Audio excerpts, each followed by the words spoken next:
করিলেন, যেন যে কেউ তাহাকে বিশ্বাস করে সে বিনষ্ট না হয়, কিন্তু অনন্ত জীবন পায়। কেননা জগৎকে অভিযুক্ত করে বিচার করতে ঈশ্বর তার পুত্রকে পাঠাননি, কিন্তু যেন জগৎ তার মাধ্যম দিয়ে রক্ষা পায়, সেই জন্যই তিনি তার একটি মাত্র সন্তানকে আমাদের জন্য পাঠিয়েছিলেন।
নামি স্বর্গ খুলে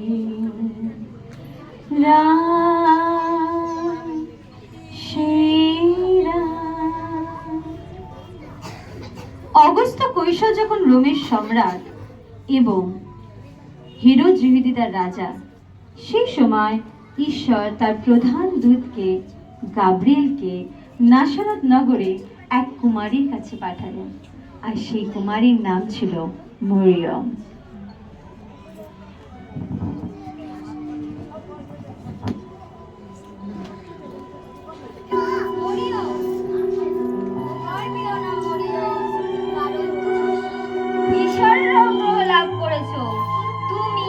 গর্ভবতী হয়ে এক পুত্র সন্তান প্রসব করিবে, আর তার নাম রাখিবে যীশু। কেমন করে সম্ভব? আমি যে কুমারী। পবিত্র আত্মা তোমার উপর আসবে, আর সেই পুত্রকে বলা হবে পরম পবিত্র ঈশ্বরের পুত্র। তার রাজত্ব কখনো শেষ হবে না। এই বলে ঈশ্বরের দূত আলোয় মিলে গেল। যোসেফ ছিলেন একজন ধর্মনিষ্ঠাবান মানুষ। যোসেফ যখন জানতে পারলেন যে মরিয়ম তার বাগদত্তা, মরিয়মে যাতে দুর্নাম না হয়, সে মনে মনে স্থির করল সে গোপনে মরিয়মকে ত্যাগ করিবেন। এই ভাবিতে ভাবিতে যোসেফ ঘুমিয়ে পড়ল, আর স্বপ্নের মাধ্যম দিয়ে ঈশ্বরের দূত যোসেফকে দেখা দিয়ে বলিলেন,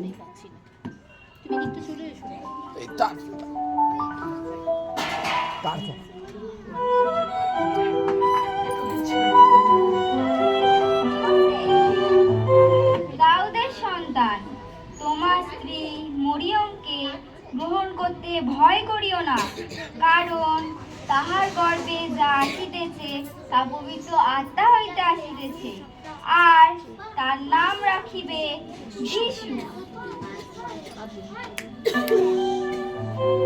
ঘুম ভেঙে গেল যোসেফের। স্বর্গদূত যা বললেন যোসেফ তাই করল। কিছুদিন পর মরিয়ম অন্য নগরে তার মাস্তুতো বোন এলিজাবেথের সাথে দেখা করতে গেলেন। তিনিও তখন অলৌকিকভাবে গর্ভবতী ছিলেন।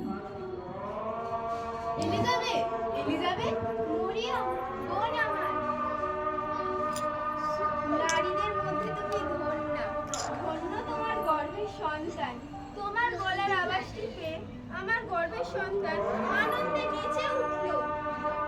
আমার প্রাণ প্রভুর মহিমা গান করছে, আর আমার আত্মা ঈশ্বরের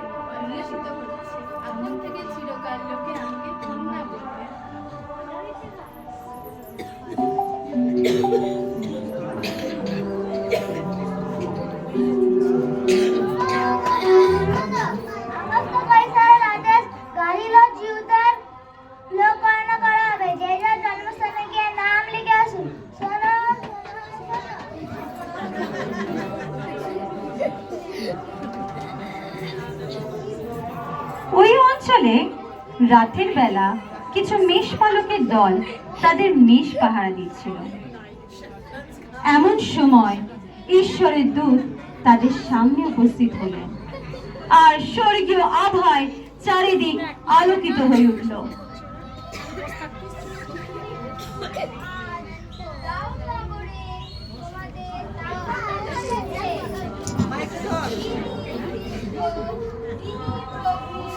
মায়ের মুখে ধর না, শোনা যাচ্ছে না।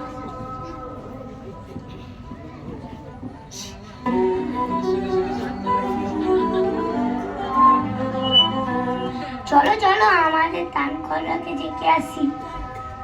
আনন্দ আনন্দ মহানন্দ ভাই, ওরে আর ভয় নাই ভয় নাই, প্রভু এসেছেন ধরণী তলে, তার কাছে চলো সবে ছুটে যাই। আনন্দ আনন্দ মহানন্দ ভাই। প্রাচ্য দেশে কয়েকজন জ্যোতির্বিদ পণ্ডিত আকাশে এমন একটি তারা উদিত হতে দেখেছিলেন, যার দ্বারা তারা জানতে পেরেছিলেন যে ইহুদিদের রাজা জন্মেছেন। তারা দিক নির্ণয় করে সেই তারাটিকে অনুসরণ করে রাজার খোঁজে রওনা দিলেন এবং তারাটি তাদের আগে আগে চলতে থাকল। অবশেষে তারা বেথলেহেম গোয়াল ঘরে উপস্থিত হলেন। সেখানে ছিল যাবপত্রে শোয়ানো সেই আমাদের ত্রাণকর্তা।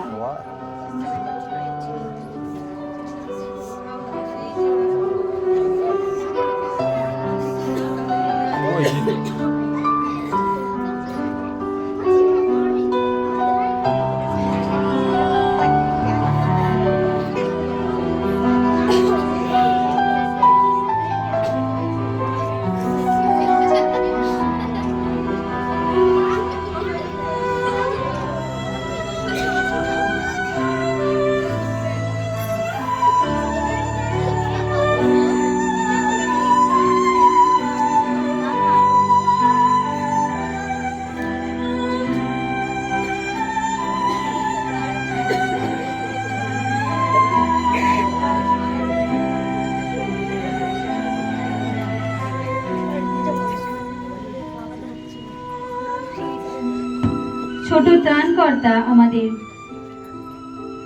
ত্রাণকর্তাকে দেখতে সেই রাখালের দল, পণ্ডিতের দল সবাই দেখতে এলো সেই গোয়াল ঘরে।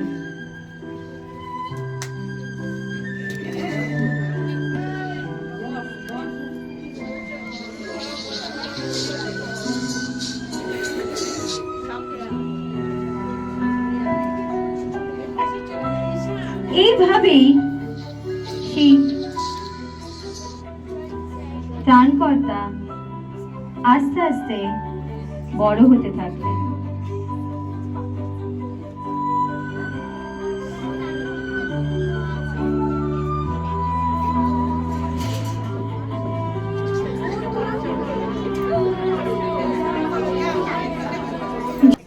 তখন যোসেফ ও মরিয়মের সাথে নিস্তার পর্ব পালন করার জন্য জেরুসালেমে এলেন।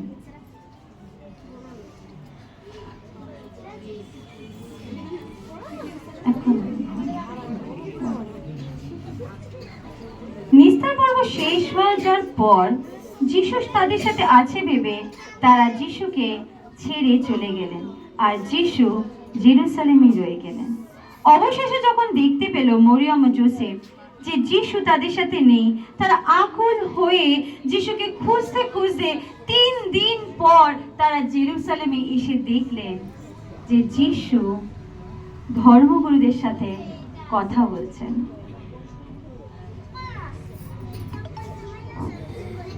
তুমি কে? কোথা থেকে এসেছো? আরে এ কার ছেলে? এত বড় বড় প্রশ্ন করছে। এ তো ঈশ্বরের বাক্য। সে মনে করবেন না, ও আমার ছেলে, ও নাসারতে থাকে।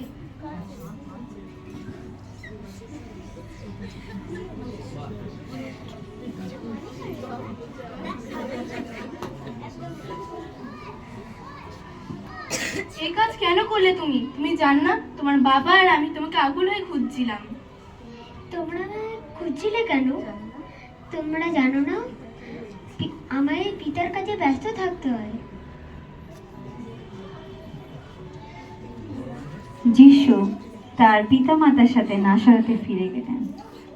বয়সে এবং জ্ঞানে, অনুগ্রহে, এই মানুষের ভালোবাসায় যিশু আমাদের সাথে বড় হতে থাকলেন।